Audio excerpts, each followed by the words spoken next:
Mishnah gave a scenario where the messenger forgot what the sender had dictated the Pesach should be, and so he made so he did both. He brought a lamb and a goat, and he said, if the lamb is for the sender, so then the goat is mine, and if the goat is for the sender, so the lamb is mine. And then when he got back, the sender also did not remember whether or not he had said lamb or goat. And so now we have two Korban Pesachs that neither of them know which one they're supposed to be eating, because we know that you can only eat the Korban Pesach if you are designated to that Korban.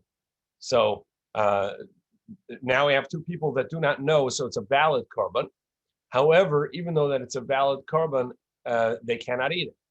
Therefore, they fulfill their obligation of Korban Pesach, and they don't have to bring another one or bring one at Pesach Sheni on the 14th day of Iyar. This counts. However, at the Seder, they're not going to be able to eat any of it because they don't know which one belongs to them. Amar Abaye, and this is about 15 lines from the bottom of Peiches Amud Beis 88b. Amar Abaye, that this is only true if after the blood has already been spritzed and the service of the Korban has been complete, and then he forgot which one was his and which one was for the messenger.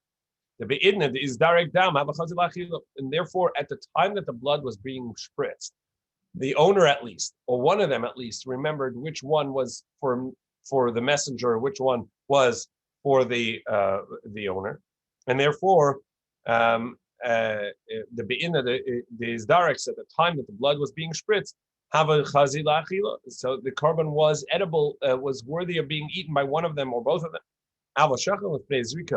However, if no one knew which one was whose Korban at the time of the spritzing the blood already, and therefore at the time the blood was being spritzed, no one can eat this because no one knows which one belongs to whom. So chayavin lasses Pesach Sheni, it does not count as their valid Korban, and they do have to do a replacement Korban Pesach, a makeup date on the 14th day of Iyar at Pesach Sheni. However, there are those that say that this statement of Abaye is not going on our Mishnah, or rather it's going on the Brisa.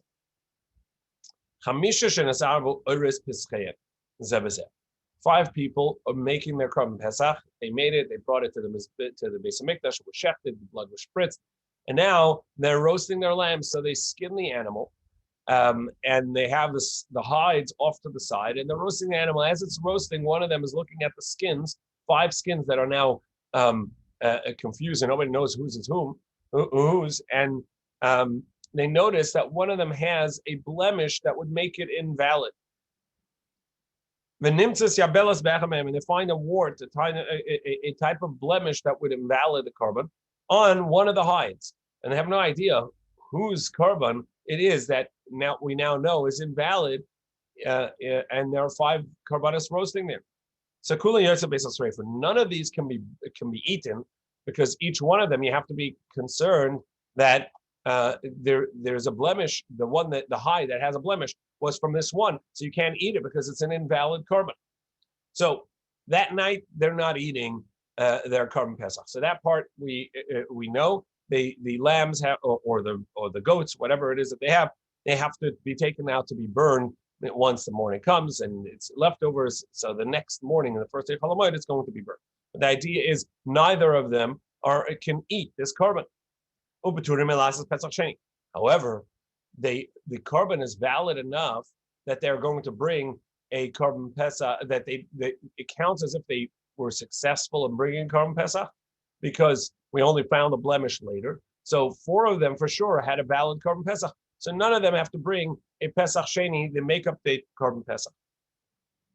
Amar Abaye. So Abaye said, and to that Abaye says, it has to be that this confusion of which hides go to which Korban happened after the spritzing of the blood, which is a more logical scenario, because the spritzing of the blood comes immediately after the shechting, and so the skinning of the hides and this confusion is more likely to happen later. In any case, he says, why does it have to happen this way? The be'idna is direct at least this way. By the time the blood was spritzed, the karbanos were edible, and therefore it counts as a valid carbon because the groups that had a valid carbon could have eaten their carbon before the confusion of which hide went with which came. Aval, but if the confusion happened already prior to the spritzing of the blood, and this way, when the blood was spritzed, none of these people could eat their carbon pesach that night. So that means that the carbon pesach was not, which is mainly for the eating, was not edible at the time the blood was being spritzed, which is the completion of the validation service, the service that validates the carbon. So they have to make a carbon pesach in the makeup date of the 14th day of Iyar, because after all, they missed this carbon. It's not valid. So manamasni amasnitin. So the first version that said that Abaye said a statement on our Mishnah, we'll say for sure that's true in the second case as well. Kolshkin abraisa. However, Manda Amar Brisa, the one who says that this is true about the Brisa, but would say that it's not true about the Mishnah. Why? Because in our Mishnah, actually, it's a valid carbon. In other words, if anyhow we could know the truth, then it would be a valid carbon. The idkar have a chazal, because if they were to remember, right, like, oh yeah, I did say lamb. All right, fine. So then they know the lamb is for the sender, the goat is for the messenger, and they can eat the carbon. So therefore, right now as well, kamishmaya galia. Right now, to heaven, it's known. In other words, the confusion is simply a lack of knowledge right here, right now. But it's not intrinsic to the carbon. So this is a valid carbon, and this is a valid carbon, and we simply don't know who should eat it. So therefore, it makes sense that it counts as a carbon pesach, even though that they can't eat it simply by a technicality, because I don't remember which is mine. But from the intrinsic carbon system, it's a valid carbon. Whereas the yabelis, where there is actually a blemish in the carbon, right there, actually there's each one of them is in doubt of whether this is a valid carbon or not. In the Mishnah case, none of them are a doubt of whether it's a valid carbon or not. Simply, you don't have a way to eat it. But when 4 of the 5 are valid, but 1 is invalid, each one of them is in doubt. Maybe this is an invalid carbon. And so the people that brought those carbonos, each one would have to bring a carbon pesach, because at the moment that the blood was sprit, it was already in doubt of whether it was a kosher carbon. So for the next bit, the Gemara is going to ask, so why don't we just have one of them bring a carbon pesach? Or why did we conclude that right now neither of them can eat the carbon pesach, and the makeup date neither of them can do it either? Why? Amar Mar. So the teacher had said, so when analyzing the statement itself, and they are exempt from making the second pesach, meaning neither of them are going to be able to make the carbon pesach. Why? But one of them did not fulfill his obligation in the first pesach, so he should make a carbon pesach at the second. So Gemara says, because there's no way of doing it. That's ultimately, there's no way of properly bringing the second pesach. Why? How would you like him to do it? Lacey kol chad v'chad pesach. We would like each one of them to bring a carbon pesach on the 14th of Iyar as the makeup date. Well, 4 of them already fulfill the obligation. Why not only why? How can they bring a carbon pesach? They already fulfilled the obligation. They're going to be bringing a non-carbon into the Beis Hamikdash. They're going to be bringing non-carbon, non-hekdesh into the courtyard, meaning that 4 of these already fulfill their obligation, and if each one bring the carbon pesach, the arba menayu avdu,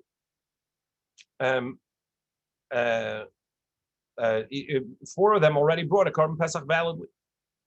Laisi kulu Chad Pesach. If you want them to join in together and bring one Korban Pesach, the second in the makeup date, in this way, whichever one is missed it the first time now has made it the second time, but there's a problem. You're only allowed to bring in Korban Pesach with a group of valid participants. And over here, 4 out of the 5 participants are invalid. I don't know which 4, all right, and which one is the valid one, but 4 of them are not allowed to bring the Korban Pesach right now because they already did the first time round. Nimtza Pesach Nechel Shalom Nuyam. And so we're going to have the Korban Pesach eaten by people that are not allowed to be included in the group. So, Haiman. So Gemara says, what's the problem?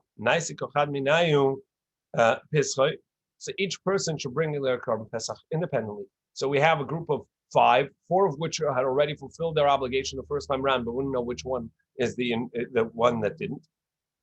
So each one of them will bring a Korban Pesach, and they should make a contradiction. They make tonight. They'll make a condition with their bringing it, that they're making it conditionally.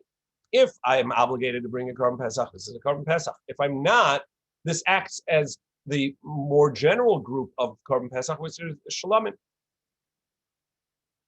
The Venisni, Venema, they'll make a conditional bringing, and they'll express it this way. If mine was invalid the first time round, so I'm obligated to bring Korban Pesach. So this is my Korban Pesach, and they have a Pesach. The EDD, Tam. However, if mine was valid the first time around, it didn't have a blemish. This one will be a Shlomim.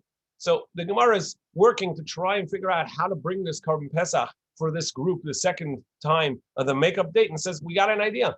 Each one of them bring a Korban Pesach.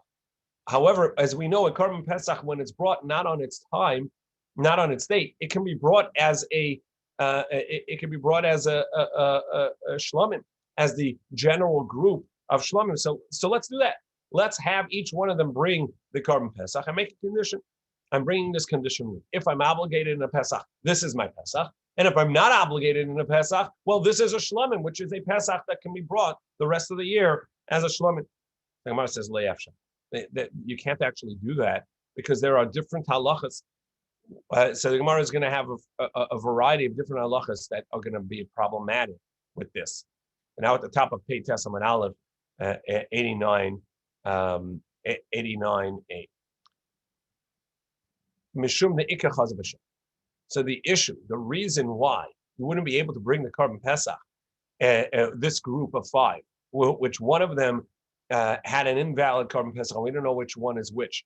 The reason they can't bring a makeup Korban Pesach for the second time, Pesach Sheni, is because even though that they could make a condition and say, look, mine is either a Pesach, and if it's not a Pesach, it's going to be a Shalomim. It's going to be the more general category of Pesach, as is the halacha that a Pesach can be brought as a Shalomim. However, a Shalomim has a different rule than a Pesach.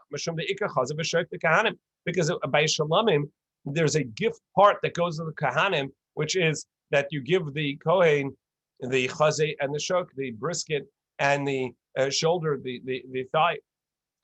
Now of the korban. Now for a Pesach, you can't do that because a Pesach can only be eaten l'menuyav to the people that are in the group. So if each one of these are going to bring a korban Pesach, and they're going to say, well, if it's a Pesach, if I'm obligated in the Pesach, this is my Pesach. If not, this is a Shlomim. Well, what are you going to do about the chazeh v'shek? Shlomim, you have to give the brisket and shoulder to the Kohen, and here you're giving them. You're going to be eating it in yourself and your group. The Kohanim with the So the Gemara says, okay, so let's do this. Let each one of them bring a Kohen as a member of their group. The Gemara says, how are you going to do that? How are you going to have a Kohen that is obligated in the second Pesach and is going to fulfill his obligation by joining you? That won't work. Either of it Pesach, if the Kohen had already done validly the first Pesach, yeah, so he can't bring the second Pesach, right? So Dilma Pesachu, maybe this person is obligated in the Korban Pesach in the second time round because his was the invalid one the first time round that had him. And then we have a carbon pesach, a proper carbon pesach, eaten by a kohen who already fulfilled his obligation first time around. So he doesn't have an obligation now. So you have the carbon pesach with an invalid member on it. And now if the kohen had indeed missed the first pesach and now has to make it up, well, then he can't join this person's carbon because this person may not be the one that's obligated. Remember, we have 5 people, 4 of which are validly fulfilled their obligation the first time around and are not obligated to bring a second Pesach. One of them did not validly fulfill the first Pesach and has to bring a makeup date now. And this Kohen, if he's obligated, he may be joining one of the groups that one of the people that's not obligated. It's just a shlamim. Maybe it's just a shlamim. Pesach, and then he ends up not having done the first time or the second time. So Gemara says, okay, so let one Kohen be a partner in all of the 5 karbanas.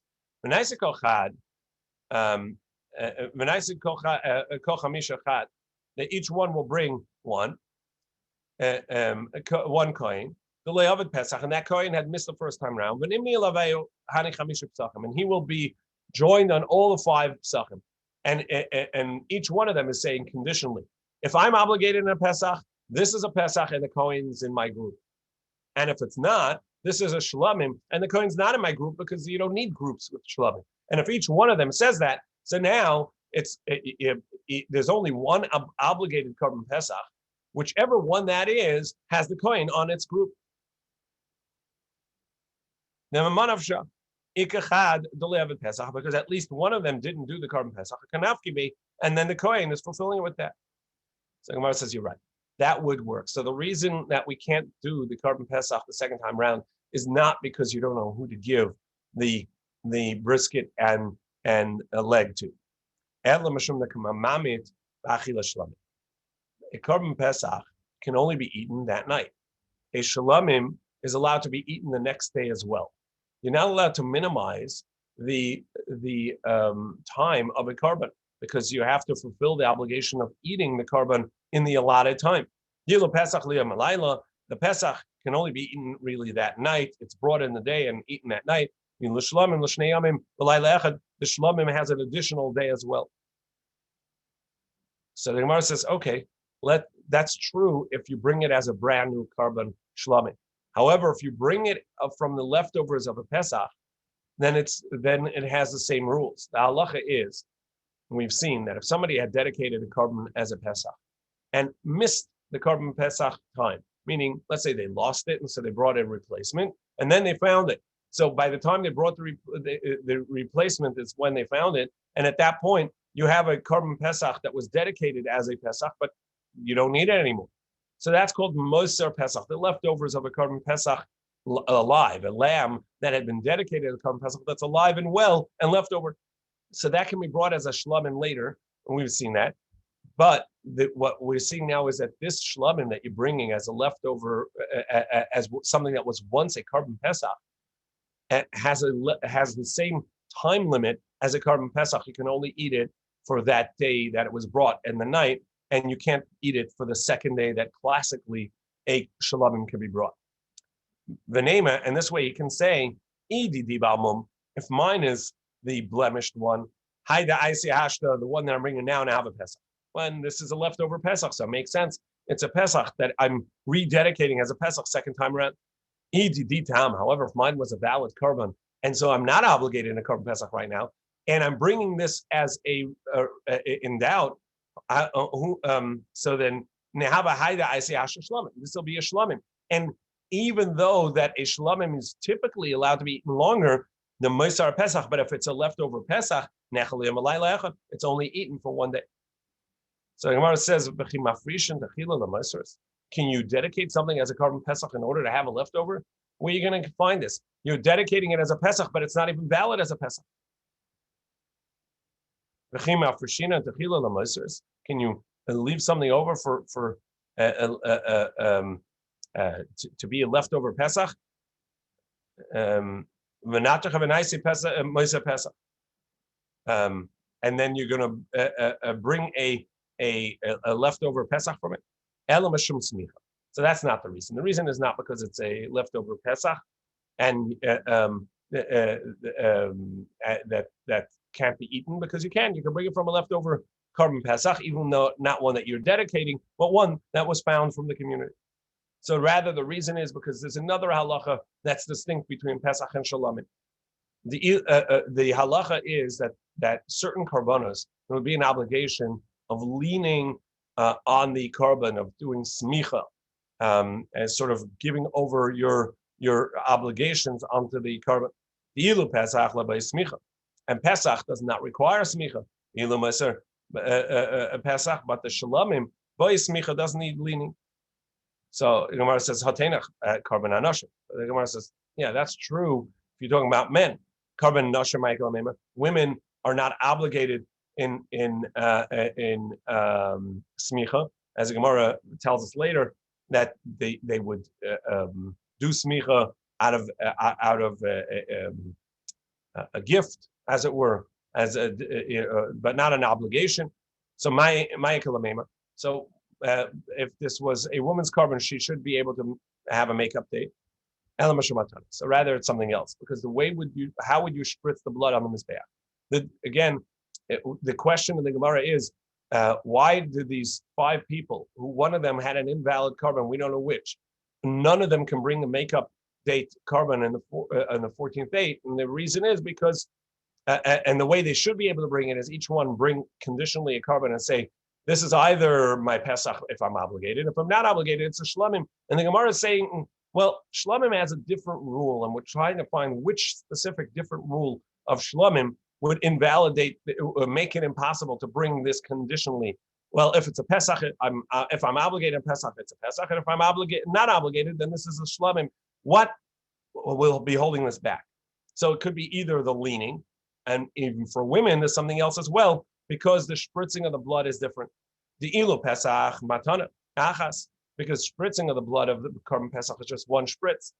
The ilu shlamim shtayim shein arba, but a shlamim needs 2 that are 4, meaning on the two opposite corners of the carbon of the mizbeach, and you spritz it on the corner so that it spreads onto 2 sides. And so now all 4 sides are going to have blood on it, because the 2 opposite corners are going to have a spritz that's going to spread on both sides. So that's shtayim, 2 actions, shehin arba, that go onto the 4 walls. And whereas the carbon Pesach only requires 1 on one side. So Gemara says, my nafkamina. So what? That's not enough to say that you couldn't do it. We know that we learned in the Mishnah that even though there are specific rules of the spritzing of the blood, but in the outside mizbeach, no matter what the rule is meant to be, if you did 1 spritz, it's going to be valid. So rather, it's the manner in which you spritz it. The carbon Pesach, you just pour it onto it, and the carbon Shlomim, you throw it onto it. So what? There too. You'll fulfill it either way, even though it's supposed to be spritzed. But if you did it the other way, it will be a valid carbon. Gemara says, yeah, you can't tell me to bring a carbon with the intent of doing it wrong. That's only if you actually did it in the wrong way, it's going to be a valid carbon. Nami, you want us to go ahead and bring a carbon with the intent of doing it wrong? You can't, and therefore this group of people, that 5 people, one of whom's carbon was invalid, and we don't know which one of the 5, they fulfill their first carbon Pesach, because each one can say, look, maybe mine was a valid one, so I fulfilled my obligation. And the second one, and they don't bring a second makeup date because we don't know how to bring it, because there's going to be a problem. They're going to run into an issue of, even if they're going to do it conditionally, this is my Pesach, if I'm obligated, if not, it's a Shlomim. The rules of Shlomim are different, and therefore they can't bring it in such a condition.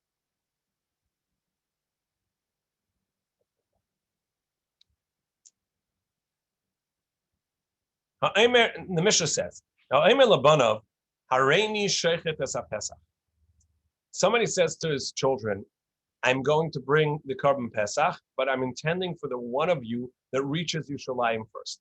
Okay, we're all on this pilgrimage. We're going to go to Yerushalayim and trying to get the kids to to keep up their stamina. So you say, whoever's first, yeah, he's the one that I'm bringing the Korban Pesach for. So as soon as the first one crosses the finish line, his head passes, across the finish line. He wins that portion, and brings his siblings along with him.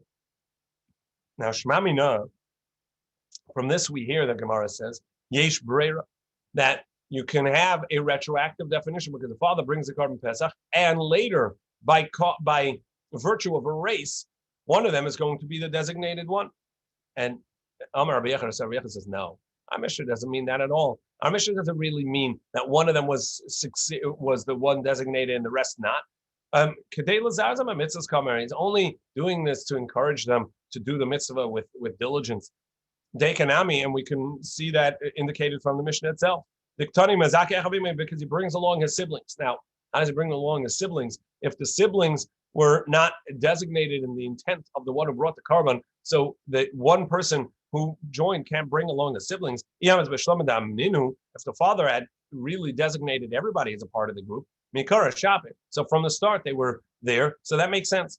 But if you tell me that the father did not really include the rest of them from the start, and it was only one of the children were included, it's already shechted. How can they become included retroactively? But now we learn we know that only until the korban is shechted you can join or leave the group. Shmamina. So that proves that our Mishnah is not talking about that at all. Our Mishnah is not talking about a case where they are all in the they're all in that they only one was designated, but rather each one of them was designated, and simply the way he worded it, that whoever makes it first is going to be in on the Korban Pesach. It's a way to encourage them to do the right thing and to do it diligently. Tanya Namehachi.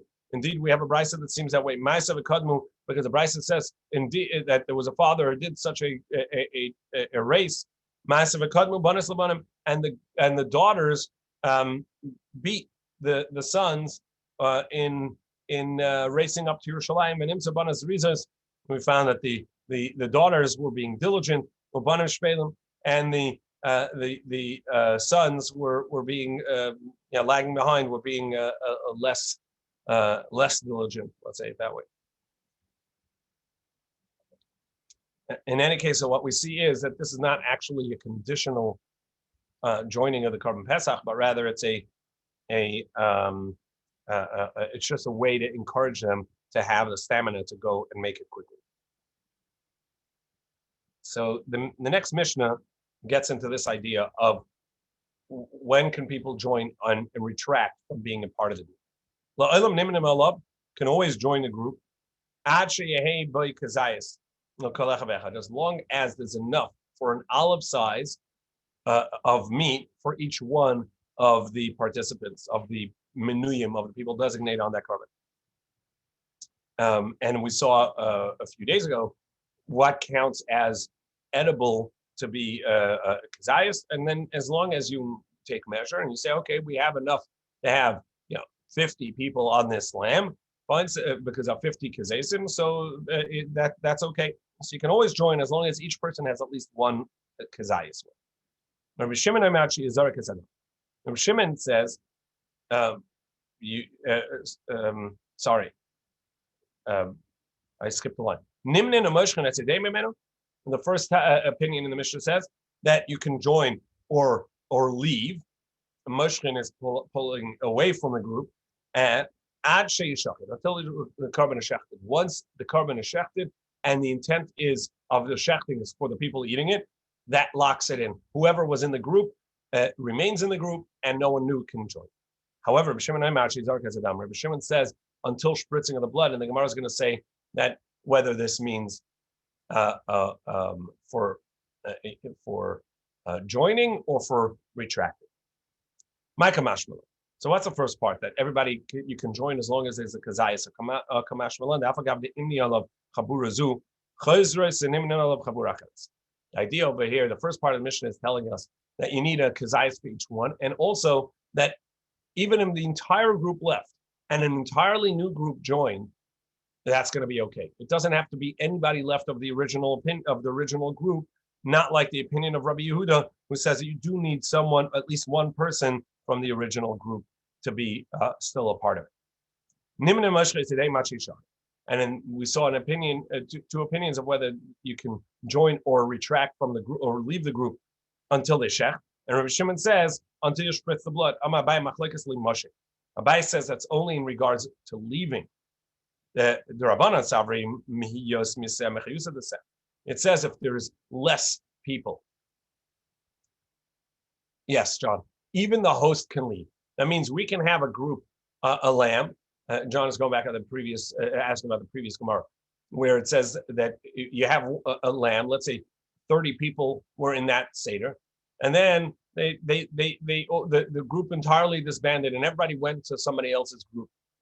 All right, 10 to this group, 10 to this group, 10 to another group, and so now you have a Korban Pesach that's groupless.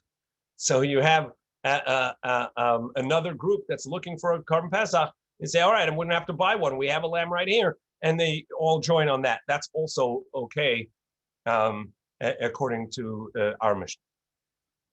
So in the second part of the Mishnah, Rabbi Shimon said that the group can where the first opinion said you can only join or leave the group until the shechting.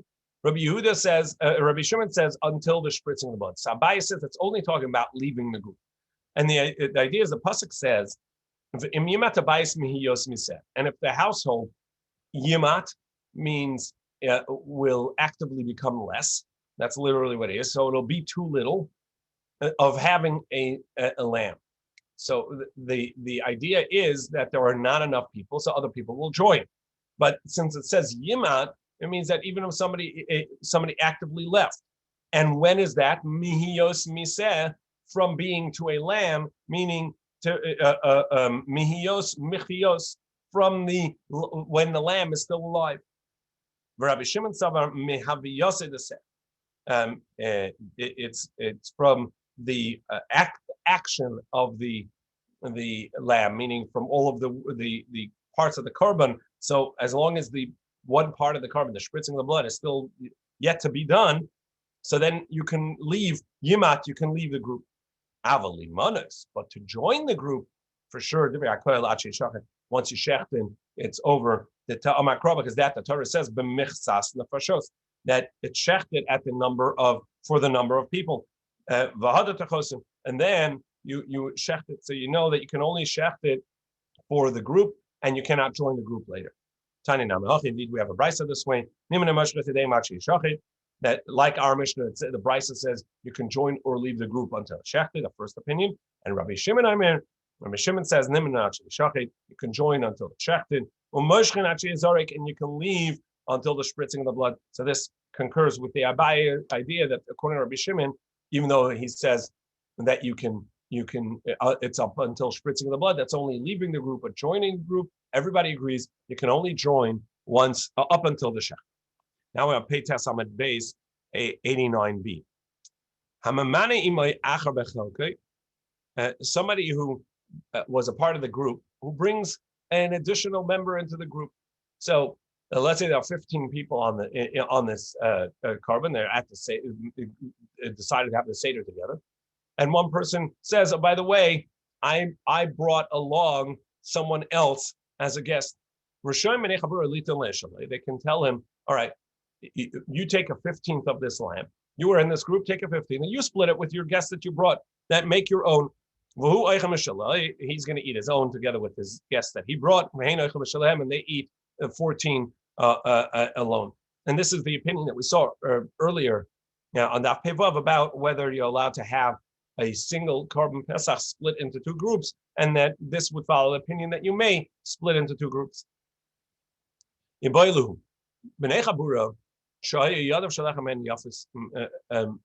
there was a single, you have a lamb, a group of chabura, and one person is wolfing down more than the rest of them, and they don't feel that it's appropriate. It's disturbing the rest of them. Can they say to him, "All right, take your 15th, your amount from the lamb that you were supposed to have, and move off and make your own seder from here on. Mi amrina matzi amaluhu hakabilton. Can he respond and say, "You invited me, you accepted me as I am"? Or could they say to him, we invited you so that we can have enough people to eat the lamb, not somebody that can eat the entire thing and leave us with nothing. We didn't invite you to have more than us. So that's a question. Can they ask someone in the group who is eating more than the rest to leave and make his own carbon pesach? Tashima. So let's prove it from our Mishnah.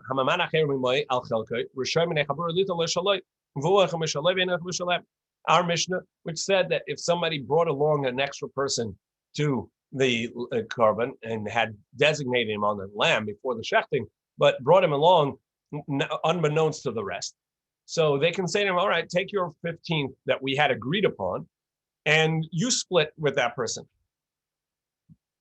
And they can do that. My time, isn't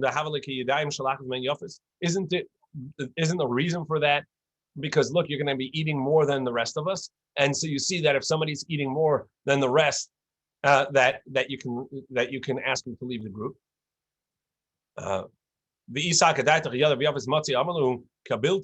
If the person who is eating more can say, "Look, you accepted me, and so therefore I don't have to leave."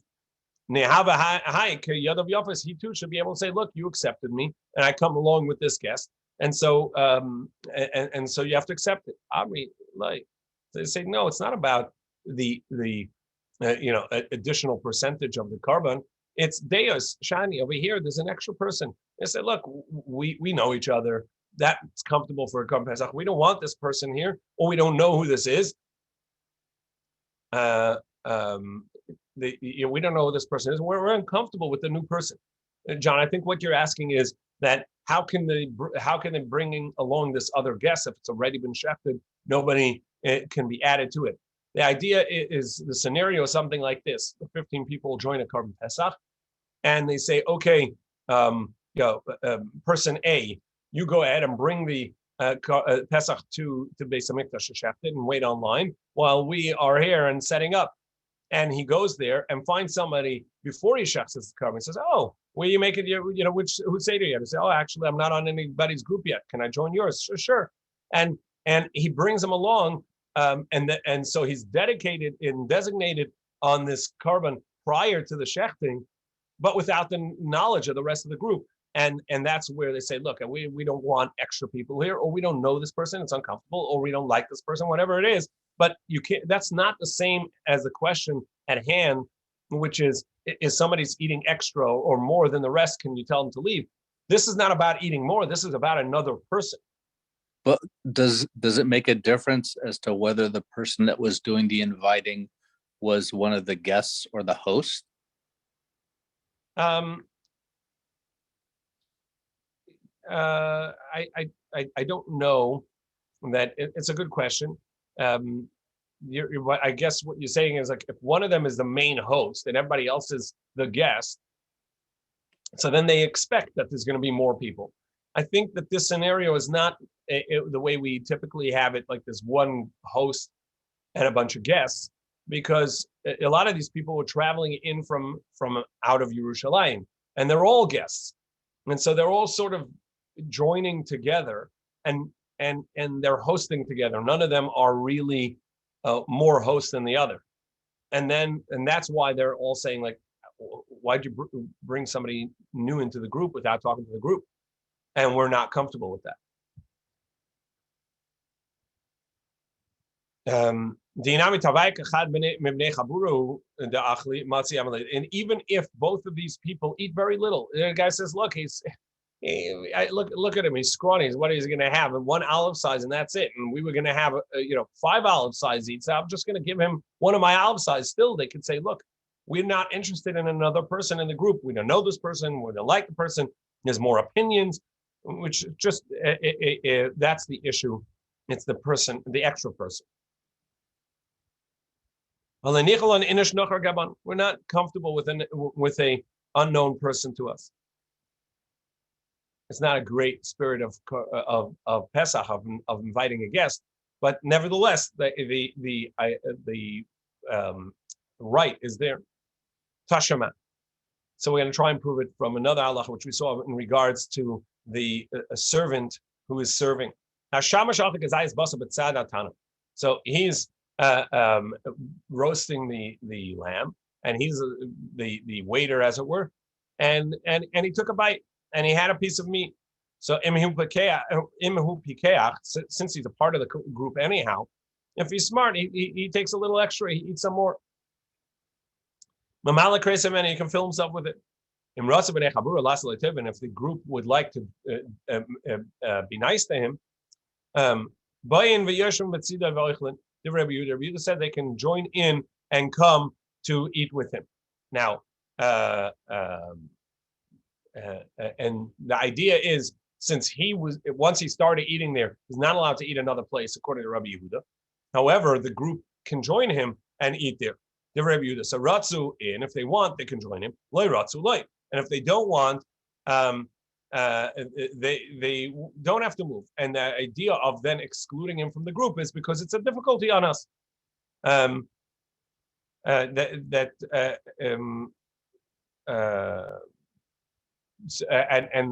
it's, if a difficulty means that they can't move there, also a loss, meaning you're eating too much, they want to separate from him. Why can't he say to them, look, you accepted me, I'm your servant, I'm the waiter, and you accepted me as a group, so I can join in. And so from the fact they can't say that, you see that he can't argue and say, look, you guys owe it to me. By the waiter, we can say, look, we hired you to be our waiter. We didn't think that we're going to then have to pick up our tables and move it towards where you're eating because you started munching before we started. So let's leave it at that. And tomorrow, Bez Hashem, we'll be able to see more proofs of whether or not you can just push somebody out of the group because they're eating too much. Well,